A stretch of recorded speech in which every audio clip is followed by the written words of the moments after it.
John Aspinalls High Flyer of 1899 was one of Victorian Britain's biggest locomotives, weighing nearly 60 tonnes and with massive 7-foot 3-inch diameter driving wheels.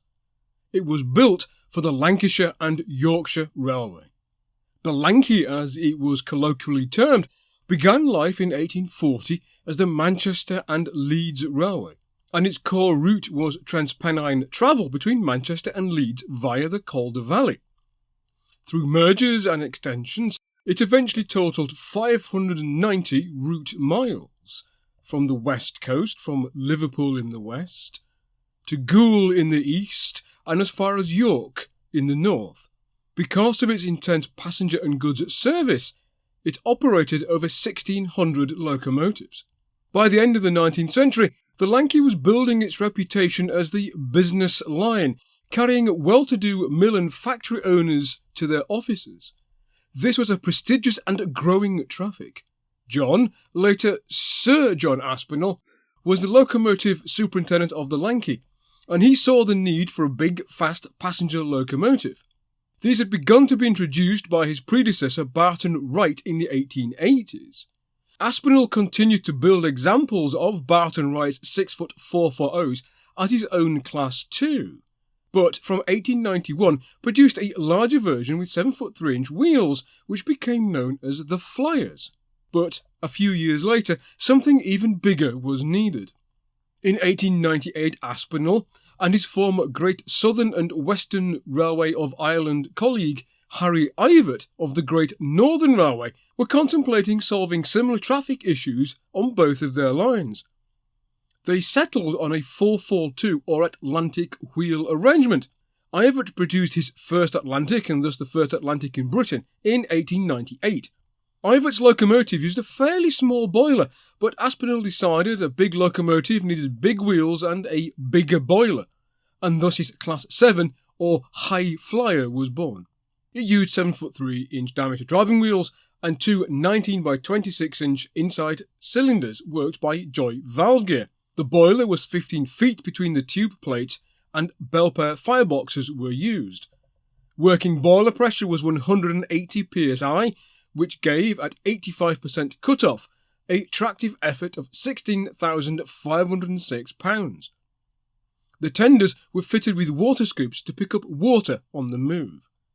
The first batch of locomotives was delivered between February and October 1899, with the final member of that batch, number 737, being the first locomotive in Britain to be fitted with a superheater.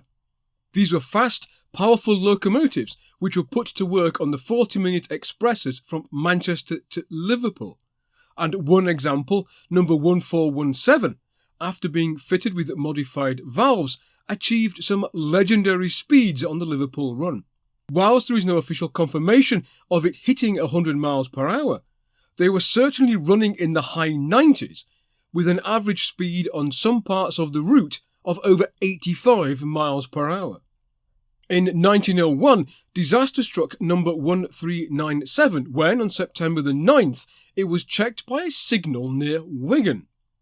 And, in a story which clearly inspired the Reverend Wilbert Awdry, slipped badly, buckling the coupling rods on each side of the engine. It took the locomotive crew just 40 minutes to take down the bent coupling rods, and the engine went forward to Manchester, Victoria, working as a single, and was able to bring its train home. After that incident, of course, new, stronger coupling rods were produced. In total, 40 examples of the class were built between 1899 and 1902, with the only major change to design being the substitution of the original inside bearings for the trailing wheels behind the firebox, with outside bearings supported by coil rather than leaf springs in order to improve the ride quality. Changes to the drafting arrangements were made from 1910, which included a large diameter but shorter chimney, and from 1919 the entire class received new smoke boxes. The Lanky became part of the London and North Western Railway in 1921, and thence the new London, Midland and Scottish Railway in 1923. The High Flyers began to be withdrawn from 1926, and sadly all of them were gone by 1933. Alas, none of these majestic late Victorian thoroughbreds were preserved.